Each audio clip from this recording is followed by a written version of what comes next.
Makailang beses na mistulang nagbanggaan sina Senator Ronald De La Rosa at Brig General Nicolas Torre III sa isinagawang Senate inquiry ng Senate Committee on Justice and Human Rights at Senate Committee on Public Order and Dangerous Drugs sa Davao City. Sa naging pandinig kasi ay makailang beses na nagsagutan ang dalawa ukol sa nagpapatuloy na pagsisilbi ng pulisya sa arrest warrant ni Apollo Kibuloy, ang founder ng Kingdom of Jesus Christ. Isa sa mga halimbawa rito ay noong tinangka ni General Torre na sumagot sa ilang presentasyon ng kampo ng Kingdom of Jesus Christ na agad namang pinatigil ni Senator Bato na tumatayo bilang chair. Ilang beses na naulit ang ganitong sitwasyon kung saan iginigiit ni Senator Bato na ito ay kanyang komite at siya ang magdedesisyon ukol sa usad ng pagdinig. Si General Torre ay ang kasalukuyang Regional Director ng Police Regional Office 11 na siyang nangunguna sa pagsisilbi ng warrant laban kay Kibuloy, habang si Senator Bato ay dating nagsilbi bilang chief ng PNP. Si Torre ay miyembro ng Philippine National Police Academy, PNPA, tagapaglunsad class of 1993 habang si Bato ay bahagi ng Philippine Military Academy, PMA, 1986, 7 taon na senior ng Davao Region Top Cop. Maaga pa lang, lumabas na naman ang balita. Kaya nga po nauna si Secretary Abalos na mag-tweet tungkol na nasa kustodiya na si Pastor Kibuloy. Para sila yung mauna, sila yung papansinin. Buti na lang, may mga nagpa-interview na taga-ISAP. Of course, hindi po maaaring ilabas ang pangalan nila. At sinabi na ang surrender nga ang ginamit nila, ay nangyari sa North Cotabato ba? Kung saan siya sumuko sa Intelligence Service of the Armed Forces of the Philippines. Now, we understand na may mga negotiations that were involved here. At dun sa negotiations na yan, involved din ang ilang mga kawani at mga opisyal ng PNP. And we are grateful for them. Yun nga lang, those that are involved dun sa pagpapalaganap ng narrative nila, iba naman ang sinasabi, syempre. Pinalalabas ni General Torre kanina sa kanyang panayam, kumbaga sa press conference ng DILG, na nandun lang sa loob ng KOJC si Pastor Kibuloy. Necessary yan for him to save face. Kasi yun po ang gagamitin niyang depensa sa mga kaso doon sa pagsisira ng property sa loob ng KOJC. Particular na dyan, yung paghuhukay. Kailangan ma-justify yun. At yung pag-stay nila doon ng 2 linggo, may dalawa siyang sinasabing justification. Kasi daw, parati daw silang nagpapaalam sa mga tao sa loob, sa mga gagawin nila at sa mga isa-search nila. Kaya justified na umabot ng 2 linggo.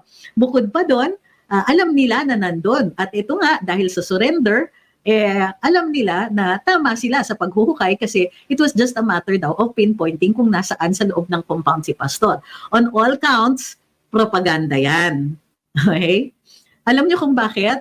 Kasi kung talagang nandun siya sa loob at dun siya sumurrender sa loob ng hangar which is part of the KOJC compound, nasa ng pictures nila? At bakit siya mismo hindi siya aware dun sa mga pangyayari?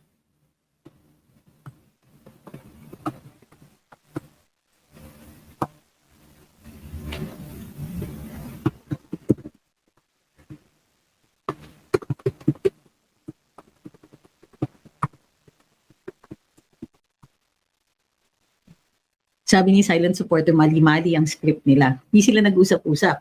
Which also goes to show that some people were kept in the dark. Ang tingin ko, si General Torre was deliberately excluded from these negotiations. Need to know basis lang talaga. Hindi siya pinagkatiwalaan.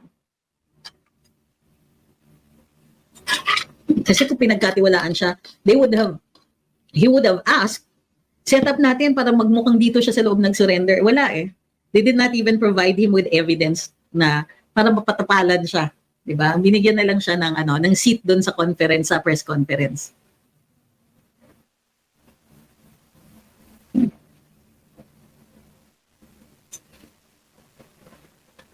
Thank you kay G Tuesday Dawn. Sabi ni Mini Vlog, iba usapan VP Inday, wag niyo galawin si Inday ko, gagalitin niyo uli ang dugo ko. Good night kay RG. Thank you kay Dust Prince. Sabi ni Hansel, recently started watching your vlogs. Just want to say thank you for sharing your knowledge to us po. Take care and stay safe. Also, good luck tomorrow to VP Sara. Mahalin natin ang Pilipinas. And hashtag, we deserve better. We deserve better than this, Congressman. Holy cow, di ba?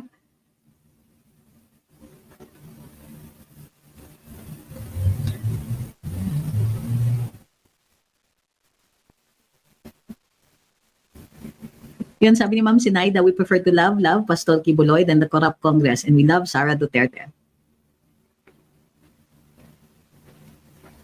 Solid Mindanao says, yung nangyari sa KOJC, pwede na ba-grounds yun for impeachment kay BBM at imbestigahan ang pulburon video? Alam nyo, yung grounds for impeachment, kayang ipasok yan to any of the categories. Sa totoo lang, it's a matter of arguing it.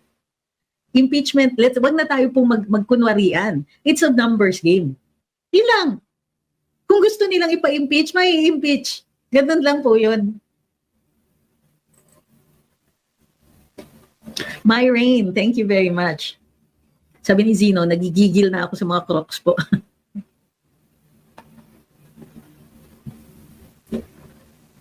Sabi ni Dust Prince, tanong ko lang, tunay bang kakampi si Marcoleta?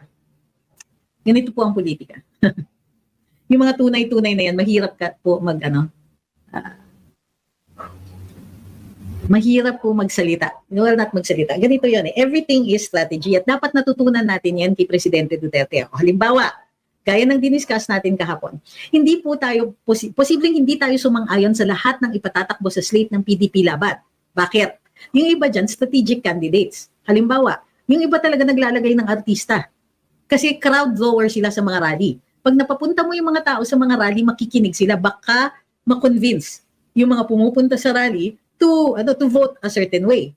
Bukod pa doon, 'di ba? Mas may psychological impact yung maraming tao doon sa rally. Doon sa kalaban ninyo. Yung iba naman ipinapasok diyan kasi magko-contribute sila. Sila po ay magpo-provide ng mga pangangailangan, financial. Halimbawa, yung mga may sasakyan, may fleet ng mga sasakyan, may helicopter, may eroplano. Ito ay mga compromises na ginagawa talaga ng mga partido. Ngayon, kung gusto ninyong manirahan sa alapaap, kumbaga, sa ulap, at hindi nyo titignan yung mga basic na pangangailangan ng isang partido, kumbaga, paano aandar yung coaching gusto ninyong umabot sa Malacanang kung hindi pagagasolinahan? So, yun po yun. So, understand that everything has a strategy. So, itong kay Congressman Marcoleta, sometimes, hindi siya purong sang-ayon dun sa mga causes natin. O, halimbawa, hindi siya sang-ayon with, well, I can't think of right now, pero parang nag-iisa siya, nilalabanan niya yung dun sa sa Smartmatic. Strategic yan, maganda yung laban na yan. Somebody has to speak up for that. Pero posible rin na i-endorso niya something else. Strategic din po yan. So, yung mga kakampi ba si ganito o si ganyan, hindi eh. You cannot reduce politics to simple kampihan eh. Sa politika, it's I'll scratch your back, you scratch mine. Because it is a collegial body. So, kung kailangan mo halimbawa yung boto ng kung sino-sino, you will play nice with those other people.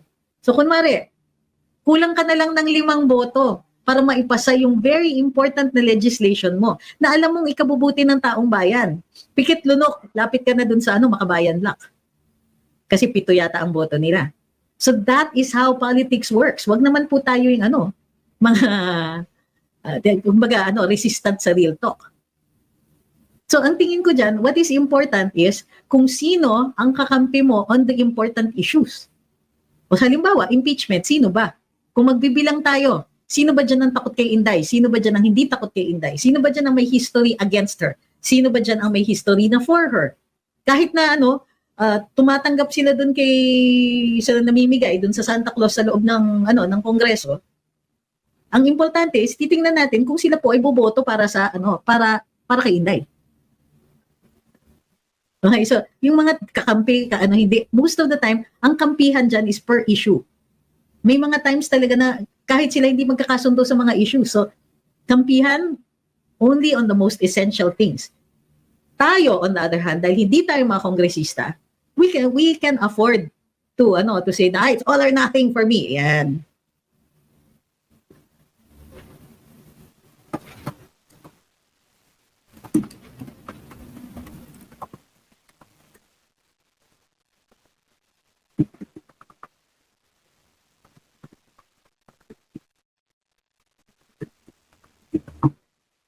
Thank you kay Marcus.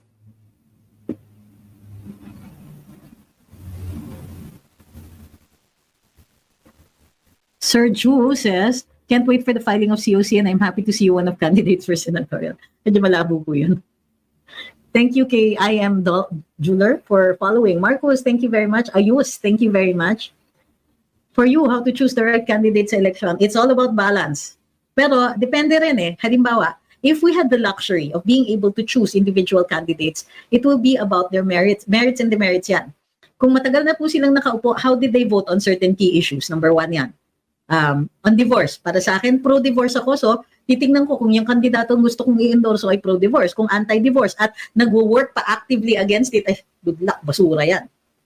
Okay. Key issues. And what are the key issues for you? That's up to you. Next. Pero on certain instances, katulad ngayon, this one is kumbaga, an us versus them. And we cannot afford to choose anymore. Kumbaga, kailangan natin lagyan ang Senado o punuin ng Senado ng mga tao who are willing to check this administration. Hindi tayo pwedeng maglagay dyan ng mga tuta ng administrasyon. Hindi natin maa-afford na may mga ganun doon. Hindi tayo makaka-afford ng mga taong willing ibenta yung kanilang kaluluwa at dignidad and so on, o even yung partido nila, hint, alam na natin, yung mga senador na tumawid. Right? Hindi rin natin maa-afford na yung mga uupo doon, yung mga inuutil. Right? So, kumbaga, ang pipili para sa atin ay si former president. Dahil yung mga patatakbo doon sa PDP laban, these will form at least a hedge against yung total railroading ng administrasyon na ito for them to become a single monoblock party. Monoblock party. Parang yung KBL dati, it was, how many parties in the Philippines? It was KBL and everybody else. Diba? Ganun ang gustong gawin ng administrasyon na ito. But unlike before, na iisang partido talaga, they're creating several parties, alliance of those parties that when you put them all together, it's as though they're just one single party. Hello, andyan ang Tingog, PFP, and so on. Ang Lakas, and you put them all together, and sila na lang talaga forever. So, how are we going to vote in the next elections? We're just going to vote for, ang strategy ko is, buboto ko lahat ng PDP. Kasi yan ang inaasahan natin na kukontra dun sa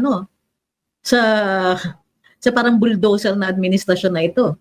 Para hindi tayo, kaya yung sa pisod na administrasyon na ito, mabagal pero ng pipisa. Okay, if this is asked again, I think I'm going to scream. Pwede bang i-abolish party list system? Not without amending the Constitution, and it's nonsense. You know what's wrong with the party list system? The law, not the Constitution. Because you need to empower people, and that was the point of the party list system. Itong mga nakaupo lang talaga because they're greedy. They created laws and rules that will guarantee that it's twisted beyond recognition. Parang kung ang party list system, yung intention ay gawing tao yan, yung ginawa ng Kongreso, Frankenstein's monster, tagpi-tagpi. And it subverted the entire purpose of the party list system. So naiinis talaga ako, sorry, but this is really my opinion, nakakagalit na so many people naniwala na kailangan i-abolish yung party list system. No, it has to be corrected. Because that system empowers the weak. It empowers the people without a voice so that the congressmen cannot go to the poor people and say, uy, ako ang savior ninyo, ako yung representante ninyo, kahit ang yaman nila. So, they subverted it. They're traitors. They're traitors to the cause. Pero ang gusto niyong pag-initan, yung batas. Yung batas, creation yan nitong mga greedy congressmen. Itong mga greedy families na gusto nila, puro sila lang ang nakaupo. So what you're going to do is throw the baby out with the bathwater. Yung pagkakataon na yung mga katulad natin na walang boses, na magkatunay na representante sa Kongreso, tatanggalin ninyo. Dahil somebody put the idea in your head that just because the party list system has been subverted, we have to remove it completely. That is not a solution. The solution is to empower people. Kaya nga po, nagkakaroon ng very powerful people because there are not enough people who have found their own power. Tapos tatanggalin nyo yung pagkakataon na yun. You know what you're doing? You're making yourselves weaker.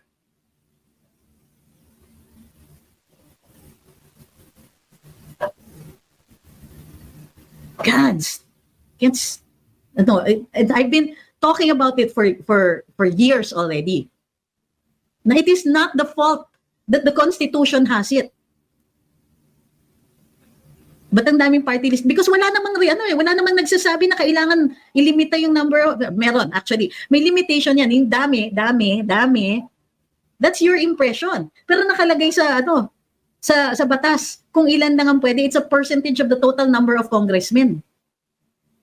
So, dumadami yan kasi yung Congress, gawa ng bagong mga distrito. Pag dumadami yung mga distrito, dadami din yung party list.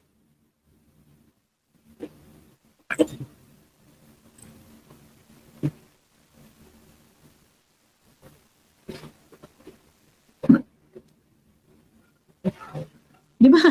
Why do you do that to yourselves? Why do you want to do it to us? Why do you want to take every opportunity and then, babasurahin ninyo? Sinong tinulungan ninyo? Hindi ba yung mga oligarchs? Kailangan natin itama. Kailangan ayusin natin yung sistema na yun. Andyan na nga, nasa saligang batas na yan. Binigyan tayo. There's a gift in that. But we're just allowing the congressmen to run roughshod over us. Tanggap lang tayo ng tanggap. At alam niyo, yung totoo niyan, pinaglaban namin yan eh. The same way pinaglaban namin yung water rights. O, akala niya, hindi ako aktivista. Hindi na ako kaliwa, pero aktivista ako. Tapos may iba dyan, nagsasabing activist is a bad word. Kasi ang kakilala nyo lang mga aktivista, yung mga kaliwa. Sabi ni Jimmy Roque, former VP Nolly in his interview with Attorney Toriano showed his bias, that's correctly used, against PACQ. Can he be reprimanded for that? No, we can comment about him, but reprimanded by whom? By government? No. We have the right, in the same way that we have the right to free speech, so does he. We may not like it, right? We may not like what he says, but that's the nature of free speech. You protect even the speech that you don't like. Yun yung point. That's what the law says actually. Ang dali-dali protektahan yung speech na gusto natin. Pero the moment na ayaw natin yung salita, gusto ninyo, i-limit ang free speech. Tayo. But we're shooting ourselves in the foot for that.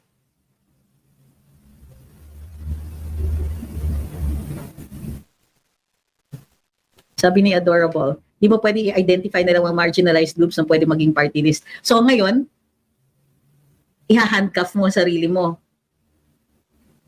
What if why do you do this? Why do you set limitations? Don't you know that these limitations can bite us in the ass? Seriously. O sige, ganito. Sa umpisa yan, kahit ayusin mo yung party list, yung mga may pera, tatakbo yung mga yan. O so ngayon, hindi ka na makasingit dun sa mga party list nila. Dahil syempre sila yan. Gusto mong gumawa ng bagong party list. Pag nilimita mo ngayon yung yung party list system, paano ka papasok? Some people think that, more laws are better. Or to change the laws are better. No, well, sometimes that's true. But you have to be able to craft a law in such a way that it frees you up rather than restrains you. But gives you, the shape of the place where you move. No. Sabi ni Rock, di po ba pwede magsalita ang AFP about sa pagsuko? Well, their designated spokesperson, pwede. Pero ang tingin ko dyan is they're going to be required to be a team player. So hindi sila pwedeng sumalungat. Nagsalita ng presidente. So kung ano yung narrative na binigay ng presidente, yun ang susundin nila. Otherwise, makakatikim sila.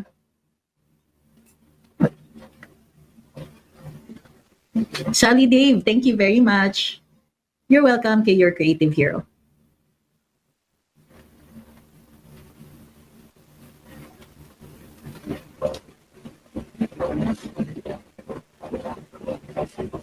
Gabiota says, I think you gained weight. Tama po ba ako? Tapos may peace sign. Yung peace sign na yan yung equivalent niya is nagtatanong lang po. Could you give me a good reason why you would have to point that out? Pakisabi nga. Meron good reason yan? Meron? Kasi hindi ko po nakikita. So ano ba? Umamin ka na lang, call ka ba? Or kasi at least yung ibang calls dito, maano lang talaga, honest sila, not all sila. Kasi, there's no good reason for saying that. O ngayon, babawi ka ngayon, sasabihin mo, you look great talaga.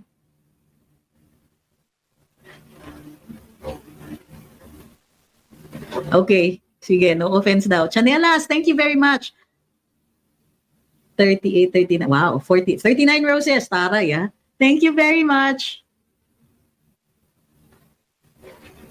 Sabi ni Pinoy, negotiations ay kasama ang KOJC directors, AFP, and a certain government official na nagtulay ng negotiations. Yes.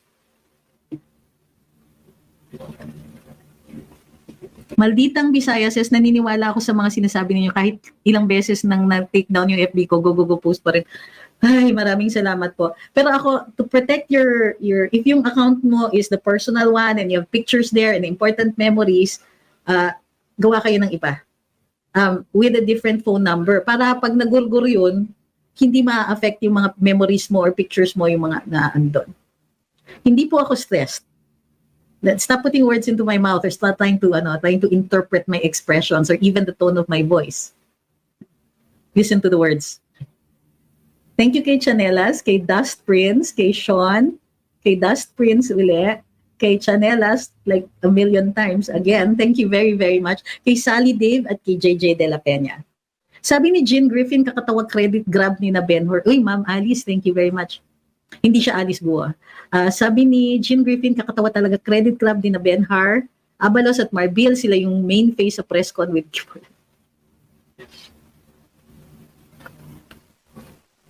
Paano po napapalitan ang House speakership? Botohan po yon, and that can happen at any time. 'Di ba nag-power grab nga si former President Gloria Arroyo nun sa Duterte administration. Sabi ni Jel, sana po tumakbo kayo sa Senado kahit mga vendors at tricycle drivers po dito sa bagong silang Caloocan. Kilala po kayo at gusto sumuporta sa inyo. Alam nyo, that matters more to me than the endorsements of congressmen. Thank you very, very much po. Pero I think that will really be up to the heads of the parties. Para sa akin kasi tumutulong lang po ako. At yun po ang gusto nating gawin. It is something that I've always wanted to do and want to continue doing. Sabi ni Habs, VP Sara, dito sa Samar, grabe suporta ng mga tao, organic. No need ng 5K. Pareho tayo nang napansin, yung sinasabi nung isang malaring master doon, 5,000 pesos in cash. Laging Awal says, pwede po ba talagang mag-release ng arrest warrant kahit kaka-file lang ng kaso sa Pasig RTC against Gibbs? Pag nasa Pasig RTC, opo. Kung kaka-file pa lang sa piskalya, hindi po talaga. Pag nasa court, oo, pwede. Kahit kahit matter of hours, pwede talaga. Pwede po yan.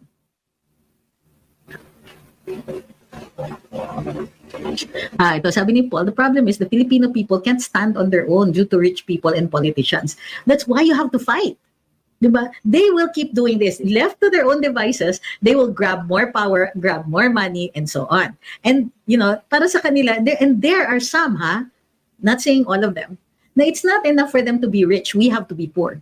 Because while we're poor, they think that we have no power. Okay? It's about power eh.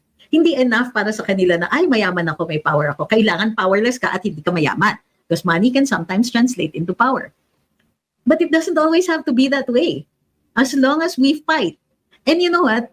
Stop falling then into the, yung sinasabi ng mga tao na, wala tayong pera, wala tayong magawa. Di ko nga, panalo natin, walang kapera-pera yun. Remember? Tapos yung mga, yung wala tayong magawa kasi sila yung magagaling, sila yung matatalino or whatever. Sila yung in power at chuchu, ganyan. Tell that to the Russians. Tell that to the dun sa mga bayani ng 1898. Diba?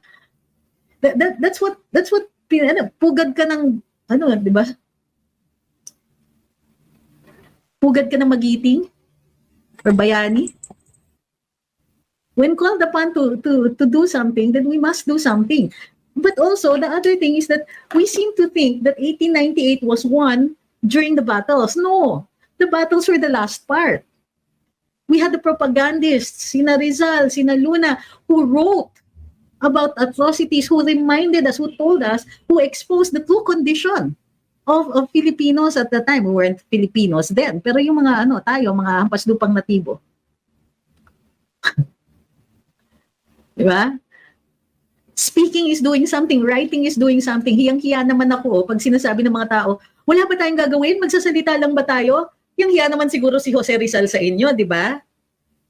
Jose Rizal nga, hindi nga dire-diretso yung pagkasabi niya. Nagsulat siya ng 2 nobela. na unfortunately mirrored society at that time. O, may napikon. First, we have to fight back. Second, understand that words have power. And that's our primary tool right now. Parami tayo. Duterte nga mayor lang sa Davao City lang ha. Nilalang ko talaga mayor ng Davao City. Sorry naman po kay Baste Duterte. Pero mayor siya ng Davao City.